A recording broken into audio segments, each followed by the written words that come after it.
Hi everyone, my name is Benjamin Birch, and today we're going to be reviewing some of the problems that you'll be seeing in your upcoming counting thingamabob.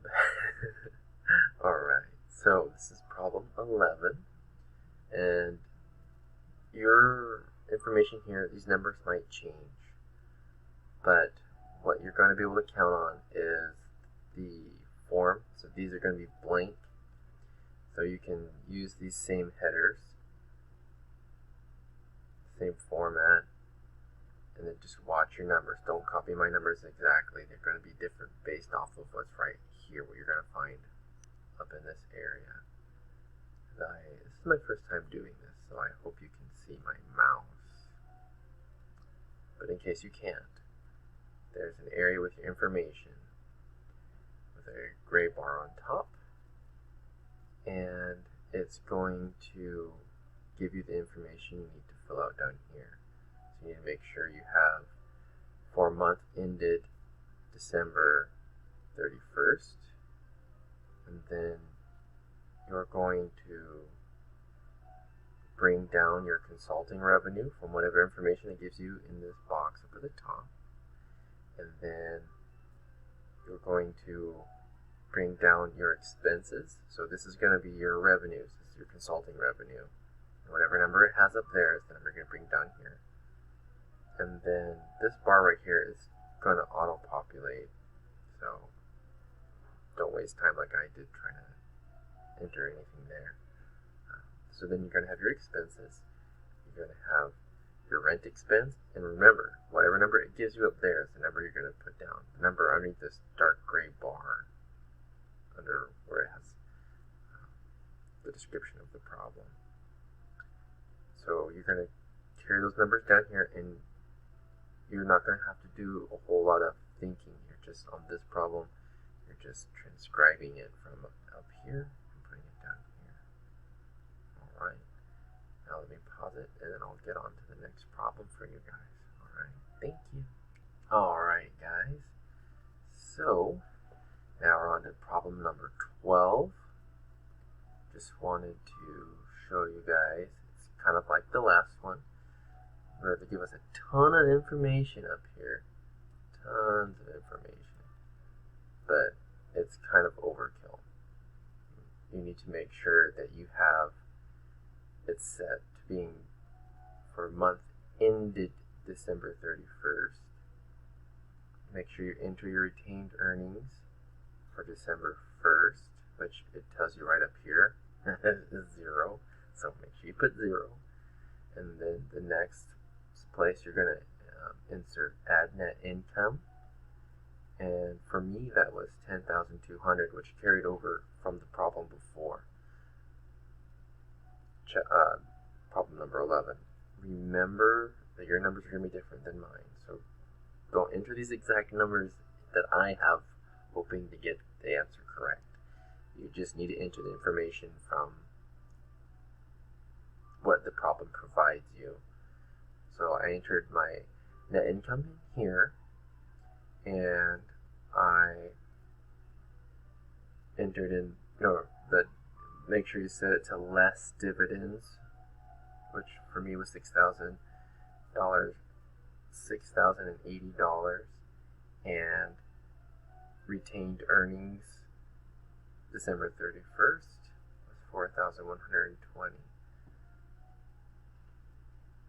Alright guys, let's go on to the next problem.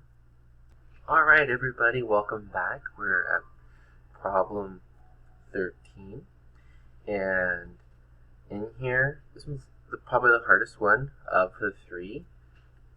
We actually do need the information that most of the information that they've given us right here in this little box.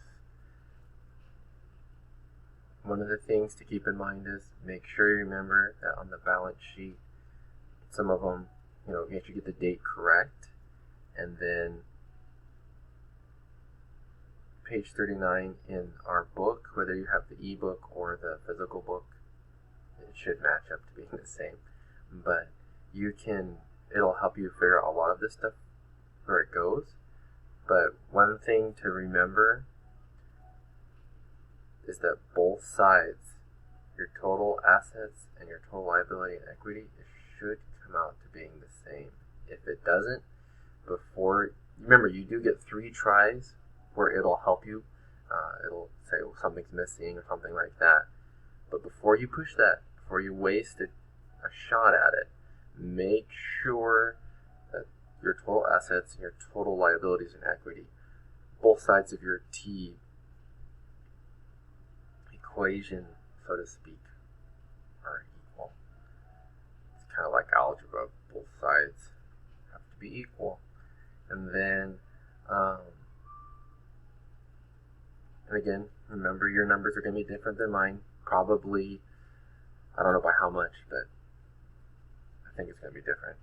It might be the same, but just check. Make sure you go through everything first. If it is the same, great. If not, if you go through everything and you check it, you'll probably be better off than if you just copy my numbers exactly. But you should have the same accounting titles of information here across yours, and so you can use that to make sure all your information is right, so then you can focus on the numbers. So with mine, we have the cash at $25,430, accounts receivable $22,450, and you can find it right up here, just transcribing it back down to here. And then the one that they don't give you is retained earnings. And I'm not sure if this is 100% how I came up with it was when I looked at it and I was like, all right, my total assets don't match up with my total liabilities and equity. So on my total asset side, they gave me the information. So I was pretty sure that this side's correct. So then I was like, okay, well, what's the difference? And so I just had my total assets, and then I minus what this column came out to, and then that gave me my retained earnings. Alright guys, if you have any questions, like I said, this is my first time doing this, so I might have totally not done a very good job. But if I did, feel free to let me know. And if you have any questions, also feel free to let me know. More than glad to help you out as best as I can. I'm no expert. But I will be glad to help you. Alright. Talk to you later. Bye.